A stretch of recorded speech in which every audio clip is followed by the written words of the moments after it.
America's Sweetheart, Amelia Earhart, created by Saja Adam. Amelia Earhart was born on July 24, 1997 in Atchison, Kansas, in America's heartland. Amelia spent much of her early childhood in the upper-class household of her maternal grandparents. Amelia's mother, Amy Otis, married a man who showed much promise, but had never been able to break the bonds of alcohol. Edwin Earhart was on the constant search to establish his career and put the family on a firm financial foundation. When the situation got bad, Amy would shuttle Amelia and her sister Muriel to their grandparents' home. There, they sought out adventures, exploring the neighborhood, climbing trees, hunting for rats, and taking breathtaking rides on Amelia's sled. Even after the family was reunited when Amelia was 10, Edwin constantly struggled to find and maintain gainful employment. This caused the family to move around, and Amelia attended several different schools. She showed early aptitude in school for science and sports, though it was difficult to do well academically and make friends. In 1915, Amy separated once again from her husband and moved Amelia and her sister to Chicago to live with friends. While there, Amelia attended Hyde Park High School, where she excelled in chemistry. Her father's inability to be the provider for the family led Amelia to become independent and not rely on someone else to take care of her. After graduation, Amelia Earhart spent a Christmas vacation visiting her sister in Toronto, Canada. After seeing wounded soldiers returning from World War I, she volunteered as a nurse aide for the Red Cross. Amelia Earhart came to know many of the wounded who were pilots. She developed a strong admiration for avatars, spending much of her free time watching the Royal Flying Corps practicing at the airfield nearby. In 1919, Earhart enrolled in medical studies at the Columbia University. She quit a year later to be with her parents, who had reunited in California. Learning to fly in California, she took up aviation as a hobby, taking odd jobs to pay for her flying lessons. In 1922, with the financial help of her sister Muriel and her mother Amy Otis Earhart, she purchased her first airplane, a Kenner Airster. Following her parents' divorce, Amelia moved back east, where she was employed as a social worker in Dennis House in Boston, Massachusetts. It was there she was selected to be the first female passenger on the transatlantic flight in 1928 by her future husband, the publisher, George Palmer Putnam. George Putnam had already published several writings by Charles Lindbergh, and he saw Amelia's flight as a best-selling story for his publishing house. With pilot Wilmer Slutz and mechanic Lou Jordan, Amelia flew from Newfoundland to Wales aboard the trimter plane Friendship.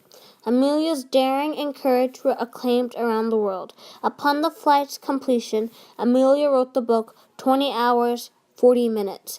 In 1931, Amelia married George but continued her aviation career under her maiden name. Amelia and George formed a successful partnership. George organized Amelia's flights and public appearances and arranged for her to endorse a line of flight luggage and sports clothes.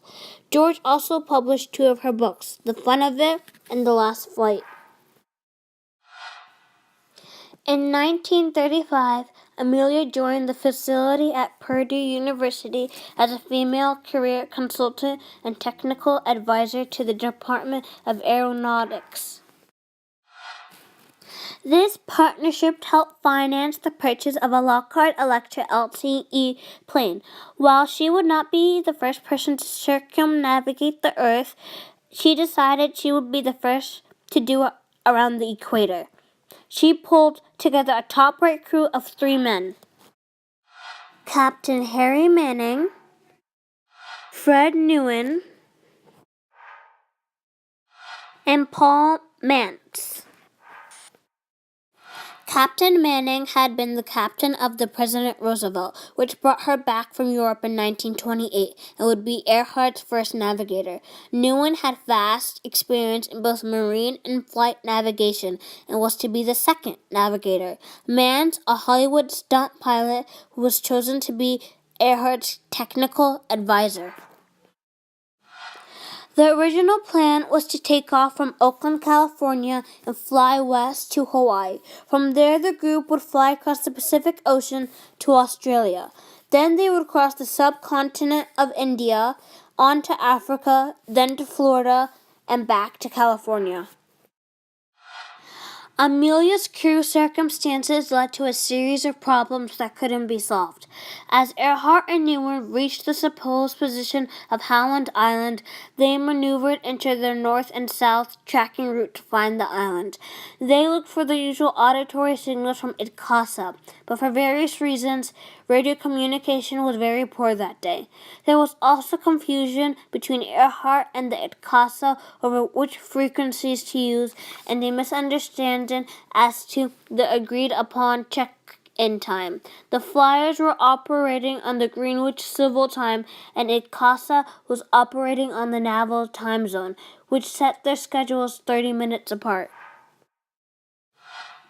On the morning of July 3, 1937, at 7:20 a.m., Amelia reported her position, placing the Electra on course at 20 miles southwest of Nukamanu Islands. At 7:42 a.m., the Itkasa picked up this message from the Earhart. "We must be on you, but we cannot see you. Fuel is running low. Been unable to reach you by radio. We are flying at 1,000 feet." The ship replied, but there was no indication that Earhart heard this. The flyer's last communication was at 8:43 a.m. Though the transmission was marked as questionable, it was believed Earhart and Newen thought they were running along the north-south line. However, Newen's chart of Howland position was off by 5 nautical miles. The Itkasa released its oil burners in an attempt to signal the flyers, but they apparently did not see it. In all likelihood, their tanks ran out of fuel and they had to ditch it at sea. Realizing they had no more contact, the Itkasa began an immediate search. Despite the efforts of 66 aircrafts and 9 ships, an estimated 4 million rescue authorized by President Franklin D. Roosevelt, the fate of the 2 flyers remained a mystery. The official search ended on July 18, 1937, but George Putnam financed additional search efforts, working off tips of naval experts and even psychics in an attempt to find his wife. In 1997, he acknowledged that any chance of Earhart and Newen surviving was gone. On January 5, 1939, Amelia Earhart was declared legally dead by the Supreme Court in Los Angeles. Earhart's life and career have been celebrated for the past several decades on Amelia Earhart Day, which is held annually on July 24th, her birthday in 1997. Earhart would have celebrated her 118th birthday on July 24th, 2015. Amelia Earhart, may your legacy and leadership live on and your courage passed down to future generations.